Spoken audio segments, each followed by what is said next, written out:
ভাই সিরিয়াসলি দেবদা কি করছে ভাই, কিছু বলার নেই আর। এটাকে নেক্সট লেভেল ধামাকা করা বলে। আমি রীতিমতো ক্লান্ত হয়ে পড়েছি গোটা সকালবেলা। এখান থেকে মানে সাউথ সিটি থেকে গেলাম, স্টারে গেলাম, মানে বিনোদিনী, সেখানে এখনো সেলিব্রেশন শুরু হয়নি, আবার নবীনা ফিরে এসেছি। তো নবীনা সেলিব্রেশন দেখাবো তোমাদেরকে। আজকে ধূমকেতু ডে, অলরেডি দেবদা এটা পোস্টও করে দিয়েছে যে ধূমকেতুকে এত সুন্দরভাবে বাঁচিয়ে রাখার জন্য ধন্যবাদ। দেখো দেবদা এটা সকালবেলা পোস্ট করেছে, 26 মিনিট আগে পোস্ট করেছে। সকলকে অনেক ধন্যবাদ জানাই ধূমকেতুকে বাংলা সিনেমার বিগেস্ট ওপেনিং দেওয়ার জন্য, সকাল থেকে এত ভালোবাসা, এত ভালো ভালো রিভিউ দেওয়ার জন্য, ও এই ছবিটাকে ভালোবাসা দিয়ে এত বড় করে তোলার জন্য। This is just the beginning, picture আবি বাকি হ্যাঁ।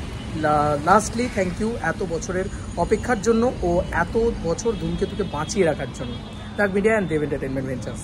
তো আমার মনে হয় যে দাদা তুমি একটা এপিক সিনেমা বানিয়ে ফেলেছো, আর কৌশিক গাঙ্গুলি একটা এপিক সিনেমা বানিয়ে ফেলেছে, তো স্বাভাবিক লোকে তো সেলিব্রেট করবেই সেটাকে নিয়ে।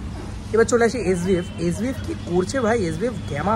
আমি বারবার বলেছিলাম এসবিএফ কিন্তু সাংঘাতিক প্রমোশন করবে, মানে সাংঘাতিক মিনস সাংঘাতিক। তো সাংঘাতিক প্রমোশন শুরু হয়ে গেল অলরেডি দেবদার এই প্রমোশন। আচ্ছা, আজকে যারা যারা রঘু ডাকাতের টিজার দেখেছে তারা তো জানে যে দেবদার শর্ট আজকেই আমরা দেখে নিয়েছি। মানে এরকমটা কিন্তু আপডেট ছিল না যে দেবদা শার্টলেস শর্টে মানে শর্ট দেবে আর কি রঘু ডাকাতের জন্য। তবে দেবদা যে পুরোপুরি একদম শার্টলেসে 8 প্যাক নিয়ে রঘু ডাকাতের টিজারে দেখা দিয়েছে, সেটা আজকে আমরা যারা হলে দেখেছি তারা আমরা জানি চরম টিজার বানিয়েছে ভাই, অনির্বাণের অতগুলো লুক। আচ্ছা, মেগাস্টার দেব অ্যাজ রঘু ডাকাত, এটা দারুণ। হাতের ফিগার দেখো, এখানে আমরা বুঝতে পারছি যে দেবদার ফিগারের ওপরে ভয়ঙ্করভাবে ফোকাস করা হবে। আমরা যদি পোস্টারটার দিকে তাকাই, পোস্টারটা প্রচণ্ড ভালো পোস্টার হয়েছে। এক তো আকাশের ভিতরে আমরা দেখতে পাচ্ছি নীল আকাশ, আমরা সবসময় পছন্দ করি। তো মাঝখান থেকে দেখো একটা ইয়েলো স্টোন রয়েছে, আবার মাঝখানে আবার নীল, তারপরে আবার ইয়েলো স্টোন, আর নিচ থেকে যেন আগুন জ্বলছে ব্যাপার, এবার একটা ফিল দেওয়া হচ্ছে।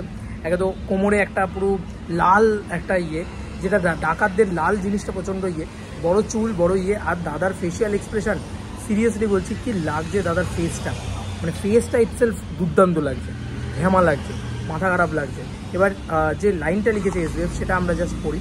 লিখেছে আপোষ নয় সাহসের পরিভাষা, presenting the official poster of Raghu Dakat, countdown to the biggest celebration in Bangla cinema begins now. এই পুজোয় আসছে রঘু ডাকাত।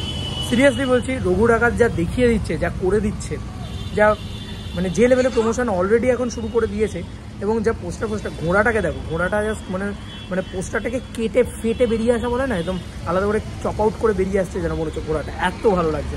পুজো 2025 ওদেরকে কিন্তু 26 তারিখে রিলিজ হচ্ছে রক্তবিষ্ণু, ওরা কিন্তু ওদের টিজারে জানিয়ে দিয়েছে। আমি টিজারটা দেখেছি, আমি রিয়াকশন করিনি এখন অবধি, পরবর্তীকালে বাড়িতে গিয়ে করবো। কিন্তু এরা কিন্তু এখন অবধি রিলিজ ডেট জানায়নি রঘু ডাকাত, দেখা যাক কী হয়। তবে আমার অনেক গ্র্যান্ড লেগেছে রঘু ডাকাত। রঘু ডাকাতে যা ভিজুয়ালস, যা স্পেকটাকেল, যা বড় ছবি, এর মতন বড় ছবি আর কেউ নেই। আর যে পরিমাণে অ্যাকশন ছবি আর কি, যে পরিমাণে মাস ছবি আর কি, এবং এই পোস্টারটা আবারও প্রমাণ করছে যে মাস অবতারে মেগাস্টার জাগছে। কিন্তু যা ডায়লগ রয়েছে না টিজারের ভিতরে, চুমু জাস্ট। তো এই ছিল এখনকার মতো ভিডিও। চলো বন্ধু, কোনো ভিডিও দেখা হবে।